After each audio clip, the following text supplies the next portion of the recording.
Привет, дорогие друзья! Сегодня Жорин это лидер Харьковского нацкорпуса, но он потом выходил на более высокий уровень, и его уже назначали начальником штаба, по-моему, нацкорпуса. Вот сейчас этот человек представлен в украинских средствах массовой информации как отважный воин, как боец и так далее. Он сегодня опубликовал очень интересное видео. И видео, продолжительность там длится 3 секунды буквально. Но это видео я показывать его не буду. Исходя из правил YouTube, я не могу такое показывать. Но вы, в принципе, можете без проблем обнаружить его на просторах интернета. Он выложил видео, вот Жорин, и он написал: это оккупированный Купянск, Харьковская область, гражданское население, расплата будет. Должен заметить, что первоначально запись Жорина была именно вот такая, вот как я вам зачитал. А позже появилась приписка: видео взято с телефона оккупанта. За час до Жорина это видео опубликовал другой телеграм-канал, который принадлежит, он напрямую связан с нацкорпусом. Опять-таки с Харьковским нацкорпусом. Вот здесь: к нам попало видео из Купянска до его деоккупации. Как русские свиньи уничтожали украинское гражданское население. Мозгов у господ не хватило для того, чтобы объяснить, откуда к ним попало это видео. И в оригинале, а оригинал, я утверждаю, как минимум за час до Жорина выложил телеграм-канал, связанный напрямую, опять-таки с Жориным, да, там нет ни слова о том, откуда взято это видео, что оно взято с телефона, с какого-то еще с чего-то. Вот. Этот же канал постоянно регулярно публикует фотографии трупов российских солдат и тех, кого они называют российскими солдатами, потому что там есть, к сожалению, фото там обгоревших трупов. Мы не знаем, кто это такие, но тем не менее они это смакуют, они это выкладывают, также выкладывают письма, которые на самом деле они находили на трупах российских солдат, там письма маме и так далее. В общем, они это выкладывают. Еще в самом начале войны этот же телеграм-канал призывал выкладывать побольше трупов, побольше запугивать, потому что это, мол, очень хорошо действует и так далее. Смотрите, дорогие друзья, если это видео взято с телефона, как они пишут, российского солдата, разумно было бы предположить, чтобы они выложили более полное видео, ну пускай, хорошо, пускай российский солдат снимал 3 секунды. Значит, есть еще какие-то видео у этого любителя снимать, правильно? Если вы обнаружили этот телефон, и если на нем такое видео, то это надо было бы, было бы логично обнародовать еще какие-то видео в подтверждение. Но мое мнение, и оно 100%, я не на 99%, я на 100% уверен, что это видео снято самими господами из нацкорпуса. Тут вариантов 2. Первый вариант — это инсценировка. Однако я общался уже с медиком, и он сказал, что судя по тому, как падает тело сверху, скорее всего, это на самом деле труп. Вот, абсолютно расслабленные мышцы говорят о том, что человек или в бессознательном состоянии, или это труп. То есть, скорее всего, трупы настоящие, но кто же их сбрасывает? Вы видите, аккуратненько снято, чтобы не было видно даже формы. А что покажет форма, как вы думаете? Ну вот снимает российский солдат, он бы, наверное, захватил все-таки и форму, да, в том числе.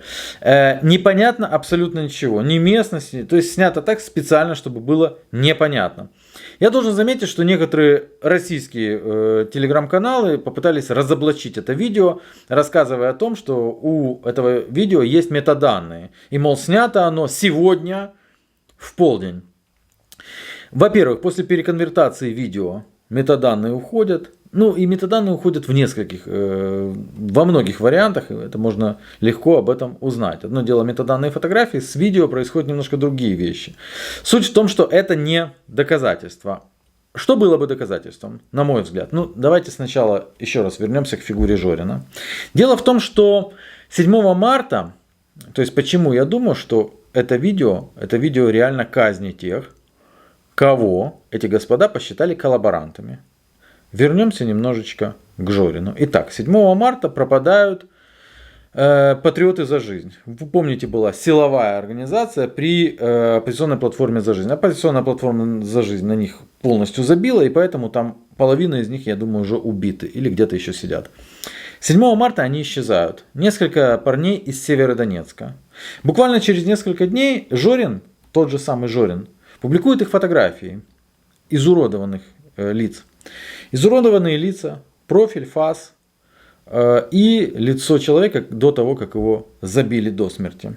По всей видимости, какими-то тяжелыми предметами, потому что лица полностью изувечены. И снабжает это подписью. Так теперь выглядят патриоты за жизнь из Северодонецка. 7 марта они пропали, а теперь появились их новые фото. Выглядят так себе. Не удивлюсь, если следствие выяснит, что они сами выстрелили в свои тупые головы, когда поняли, насколько были дураками, в общем, пойдя на сотрудничество с Кивой, написал Жорин. А после этого, по всей видимости, после того, как ему кто-то отзвонился и сказал: да ну убери, Максим, убери, пожалуйста, не подставляй нас, а мы же следствие проводим. Он это убрал. То есть не впервой Жорин что-то публикует, вернее, от большого ума, скорее всего. А потом понимает, что попал.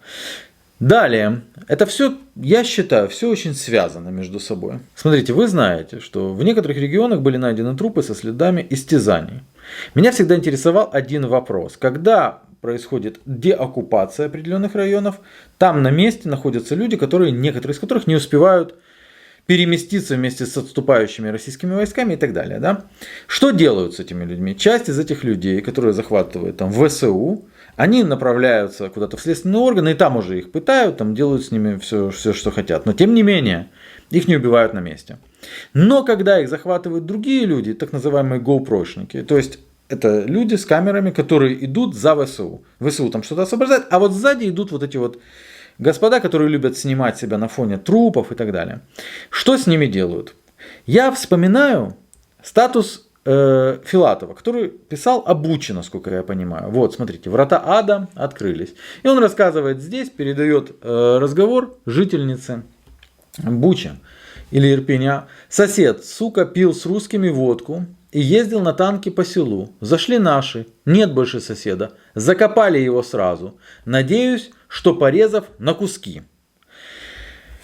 Откопав этого соседа, за жертв чьих внесудебных расправ его выдали. Вот это меня интересует. Потому что вполне возможно, что его откопали. Меня смущали некоторые вполне пророссийские активисты, чьи обезображенные трупы были найдены, а потом было сказано, что когда пришли русские, они выскочили, начали оскорблять русских, и те их убили. И это даже подтверждали их близкие родственники. А что им оставалось делать, этим близким родственникам, да? Далее, смотрите, вот это вот свеженькое. Это интервью с неким депутатом. Этот депутат является крупным украинским аграрием. Он трижды судим, но это никогда не мешало войти в украинскую политику или стать к тому же аграрием. Ничего страшного. Вот, Поворознюк. Теперь внимательно слушайте, что он. Я здесь сделал специальные английские субтитры, чтобы наши англоязычные друзья чітко могли понять, що он говорить. А коректувальники були у вас? Звісно, були. Звісно, були. Вирахували їх? Ну, звісно. Угу. Тоже десь не встигли їх в тюрму посадити, десь пропали вони. Да. Біда. У вас Біда. пропадають люди. Біда. Так, в Росії Да, курять. треба хоч Щось після таке війни робиться. зробити перепис, скільки не вистачає народу в районі. Бо трохи є. Угу. Біда прямо. Да, біда велика. И вот сидит это животное, это с канала Коломойского, подконтрольного сейчас полностью офису президента, и слушает о том, как в районе надо сделать перепись населения, потому что люди, которых вот эти вот, это Днепропетровская область, насколько я понимаю, вот эти вот посчитали корректировщиками огня, пропали. Эти люди пропадали, потому что, он говорит, их не успевали даже довести до тюрьмы, они пропадали. И она сидит, подсмеивается. Пропадали, он говорит, вы понимаете, да? О чем он говорит? Он говорит о том, что людей убивали. Людей убивали, и по всей видимости не 2 и не 5 человек таким образом пропали, а достаточное количество. Потому что он говорит о переписи населения, и она подсмеивается об этом. Где все эти люди?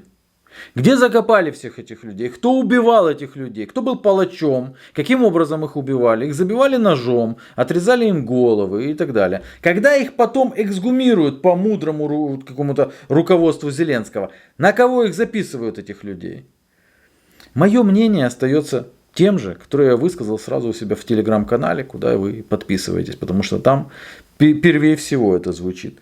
Друзья, я уверен, что на видео запечатлена расправа самих, их называют националистами, я их называю неонацистов, с гражданским населением, которых они по той или иной причине посчитали коллаборантами. Как это можно проверить? Российская Федерация, которая является оппонентами, да, ну, как минимум, вот этим вот сейчас, могла бы на официальном уровне сделать запрос по поводу этого видео. И тут уже большая проблема, потому что видео ты на телефон не зальешь, а Жорин уже сказал, что это с телефона.